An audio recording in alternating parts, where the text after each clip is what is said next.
পুরনো বছরে যত দুঃখ সব আজ ঘুচে যাক, কারণ কালকের নতুন প্রভাত আনবে পয়লা বৈশাখ। মিষ্টি মধুর স্বপ্ন দেখে কেটে যাবে গোটা রাত, সুখ শান্তির বার্তা বয়ে আনবে নব সুপ্রভাত।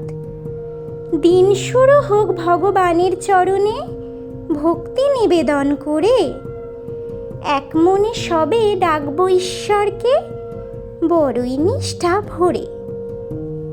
স্নানকৃত্য সম্পন্ন করে পরব নতুন পোশাক পরিচ্ছদ, ঈশ্বরের আশীর্বাদ স্বরূপ গ্রহণ করব পুজোর প্রসাদ।